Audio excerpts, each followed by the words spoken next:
Hi everyone and welcome back to our Wash Going On. It's our second year and I'm very happy to start this month conversation with an amazing climate activist and fellowship, Eric Njuguna. Eric co-leads the National Friday for Future group and is the campaign director at Kenya Environmental Action Network. Hi Eric, how are you? Hi, Nikki. Nice to be here in this episode of What's Going On. I'm really excited to get into this conversation. Yeah. Eric, we are both climate activists from the global south. So I want to start asking you if you can tell us what is the link you make between water and sanitation and the climate action. The climate crisis is already wreaking havoc in many African countries. We're seeing droughts, we're seeing floods, we're seeing cyclones that scientists have inextricably linked to the climate crisis.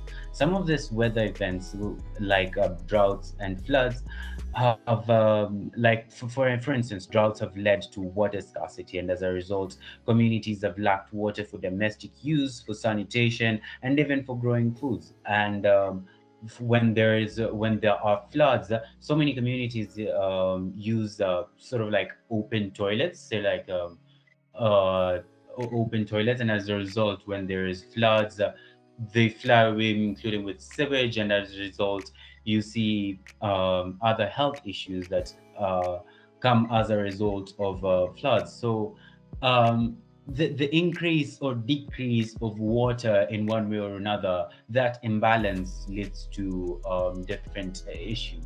So that is how I make the link between the climate crisis and water and sanitation. And I want to go deeper with your story. Why are you a climate activist? Why did you start? Well, I became a climate activist not necessarily because I'm passionate. Of course, yes, I'm passionate, but I became a climate activist because of necessity. In 2017, Kenya was hit by severe, unforgiving droughts that led to pastoralist communities losing their own animals. We saw different communities, especially from economically disadvantaged communities, lack the basic right to water.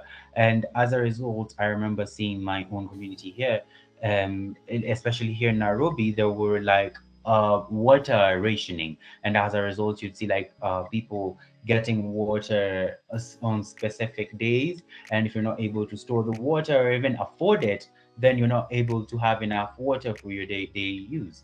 And as seeing that and seeing water being something you didn't even imagine, people lacking water, but there we were, not having it, and as a result, I think I felt like there is something that should be done, and as a result, I joined the global climate movement, and I joined activism, worked with local youth climate activists here, and we have been working on various advocacy issues, and that marked my debut in the movement.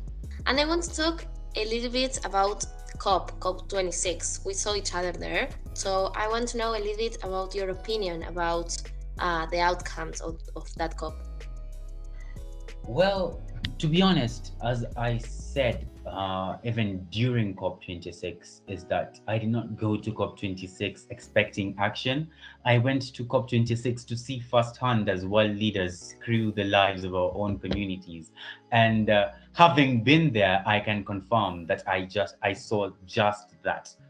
World leaders, this is the 26th conference of parties, and this is literally the 26th one. There have been 26, 25 other opportunities before that to solve the climate crisis, yet none of them led to any concrete solutions. All we get right now are, like, if you see the outcomes, what the airplanes kind of coalition came out with is just like carbon offset projects.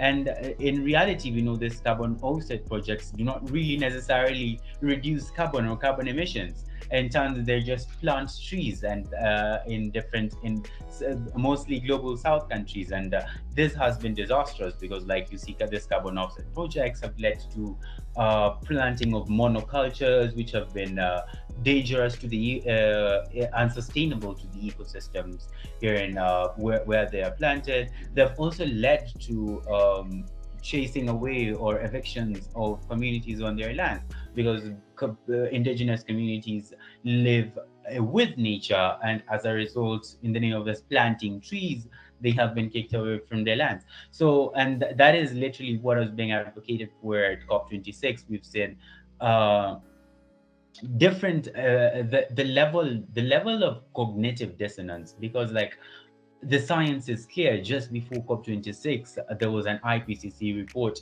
that was which the UN Secretary General described as the code red for humanity. And having seen that science, and looking at what COP26 delivered, the cognitive dissonance is astounding. It was just shocking to see how they could betray the people like that. And I am not necessarily sure um, if at all change will come from such spaces at COP26. I'm a strong believer in the power our own movements have in bringing about change, and that is why I'm investing my time in working with youth climate movements, climate justice movements from the global south, because I believe there is power in the people. Yeah. Yeah, I totally agree. And regarding to that, and this is a very difficult question, but what can our government leader do to ensure that everyone enjoys the human right to water and sanitation and are less impacted by the climate change, for example, in your country? I think it is important for governments to remove any economic barriers or regulations with regard to access to for water, so that every community, especially when climate crisis catastrophes hit, every community is able to access clean and safe water for drinking or for domestic use, and different uses of water in communities. Another thing that I think is important is to improve access of water, especially in different parts of the country outside urban areas, and in areas in areas where economically disadvantaged communities live. So I think improvement of access for water, and re- re- removing any economic regulations that limit the access of water um, to economically disadvantaged communities should be removed, so that everyone can be able to enjoy the right to water. And SWA will host its sector minister meeting in May, and it will be a critical moment where ministers responsible for water, sanitation and hygiene, health, climate, environment, finance, economic development will come together to discuss the triple crisis: climate, health, economy, and the link to water, sanitation, and hygiene. As a youth activist, what outcomes would you like to see? Ahead of this meeting, I think it is important for ministers to make renewed commitments to tackle the triple crisis, the climate, sanitation issues, because every opportunity that they exist is an opportunity to take action.